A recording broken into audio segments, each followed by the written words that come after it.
नमस्कार. कस्तुरीच्या रसिक प्रेक्षकांना वृंदा आशयचा अगदी मनोभावे नमस्कार. आज आपण आहोत माझ्या अगदी जिव्हाळ्याच्या ठिकाणी, अर्थात सरस्वती भुवन कला आणि वाणिज्य महाविद्यालयाच्या ग्रंथालयामध्ये, जो ज्ञानोत्सव या आपल्या संकेतस्थळाचा मुख्य स्रोत आहे, ते म्हणजे हे सगळं ग्रंथागार. मला आठवतं, मी या महाविद्यालयामध्ये 11वीत असताना प्रवेश घेतला. तेव्हापासून मी कायम रमले ती या ग्रंथांमध्ये आणि ग्रंथालयातच. आणि का न रमावं? काय देत नाहीत पुस्तकं आपल्याला. पुस्तकं इतकं भरभरून देतात की मंगेश पाडगावकरांच्या शब्दामध्ये त्यांच्याबद्दल कृतज्ञता व्यक्त करावी वाटते, म्हणावं वाटतं, इतकं दिलं, इतकं दिलं, इतकं दिलं तुम्ही मला. खरं सांगते, माणूस केलं तुम्ही मला. खरं सांगते, माणूस केलं तुम्ही मला. काय मिळालं नाही या ग्रंथालयात? इथे वाङ्मयाचा अभ्यास करत असताना साहित्य, संस्कृती, तत्वज्ञान सारं काही मिळत गेलं. मला आठवतं, मी 12वीच्या वर्गामध्ये शिकत होते आणि त्यावेळेला पॉंडिचेरी येथील श्री अरविंद केंद्राला भेट देण्याची, किंबहुना श्री अरविंद आश्रमातील शिबिराला जाण्याची सुवर्ण संधी माझ्या आयुष्यामध्ये आली. मी कधीही माझ्या इंग्रजीच्या बाई चित्रा शर्मा मॅडम आणि अर्थशास्त्राचे सर श्री अरविंद केंद्र, छत्रपती संभाजीनगरमधील श्री अरविंद केंद्राचे संचालक प्राध्यापक रामेश्वर राठी सर यांना आयुष्यात कधीही विसरू शकणार नाही. कारण हा योग आला तो केवळ त्यांच्यामुळे आला. आणि पॉंडिचेरी येथील हे शिबिर माझ्या आयुष्यातला फार मोठा टर्निंग पॉइंट ठरला.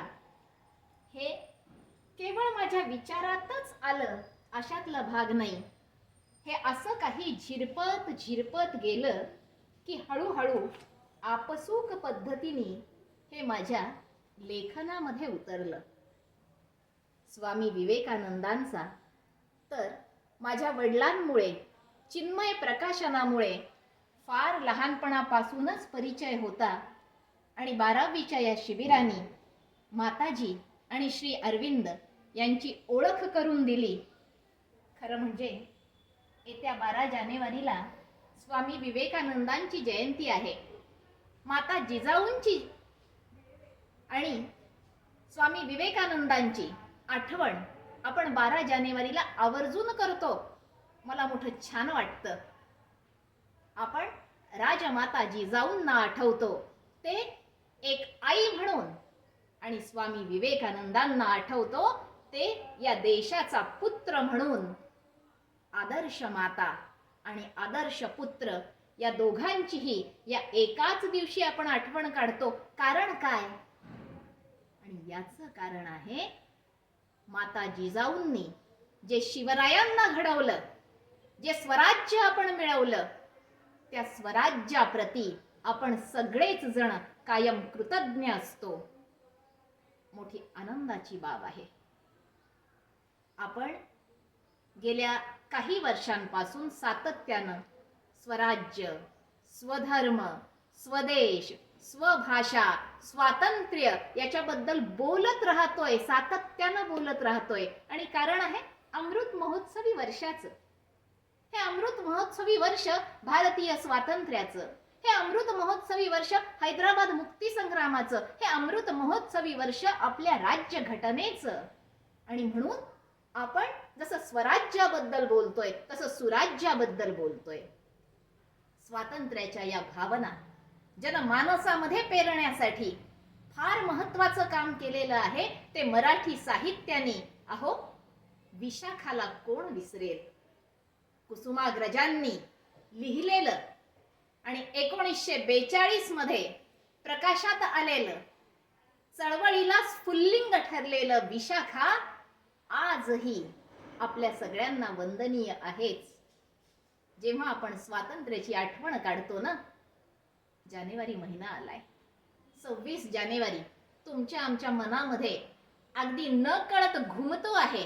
आमच्या मैदानावर तर उत्तम अशा प्रकारची तयारी सुरू झालेली आहे. आणि अशा वेळेला मला आठवतात ते वसंत बापट. काय भरभरून स्वातंत्र्याबद्दल ते बोलतात. मला आजही आठवण येते.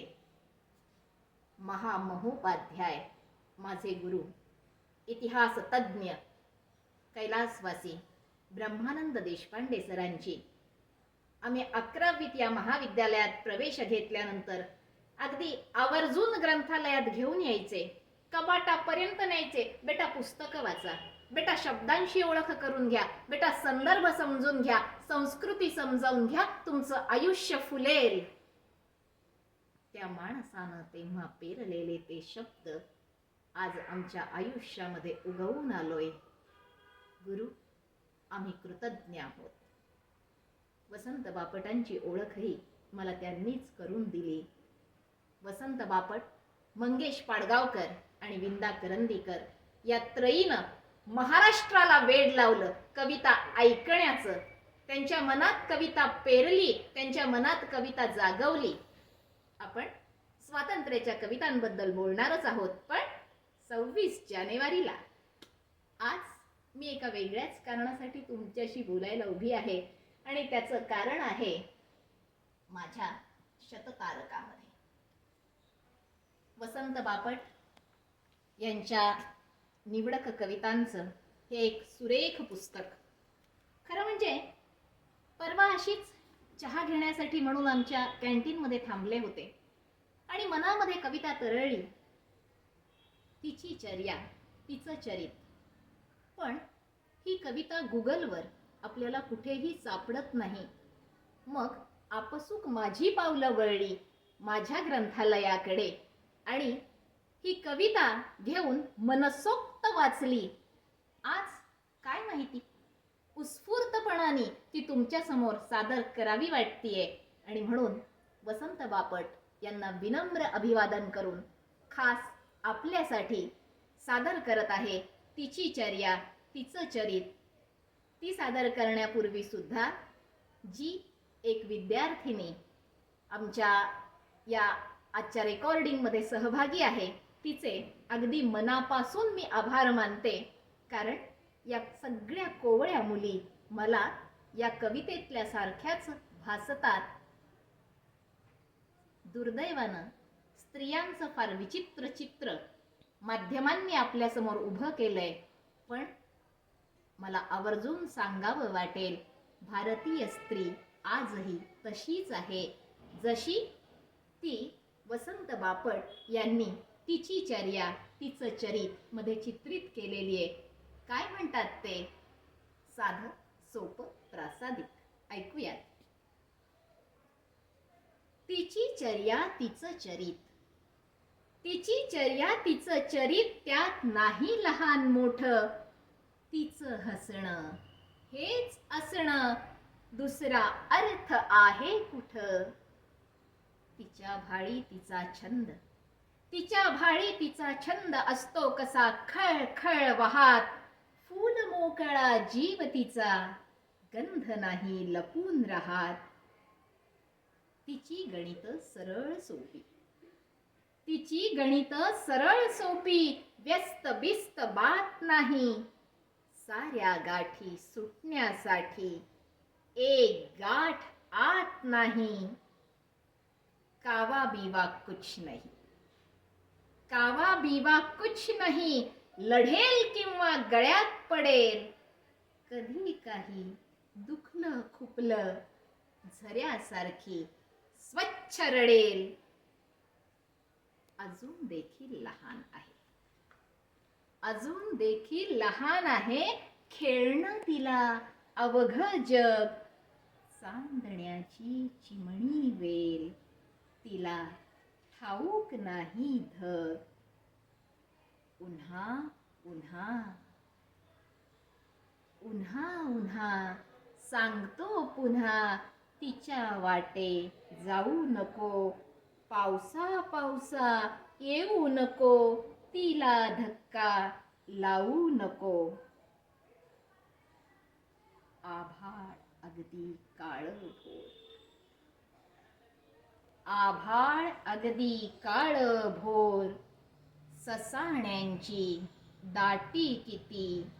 राहू द्या रे घरट्यामध्येच माझी भोळी मैनावती, माझी भोळी मैनावती. तिची चर्या तिचं चरित, त्यात नाही लहान मोठं, त्यात नाही लहान मोठं. वसंत बापटांना विनम्र अभिवादन आणि माझ्या रसिकांनी आवर्जून दिलेल्या वेळेबद्दल हे प्रेमाचं संवेदन समर्पित.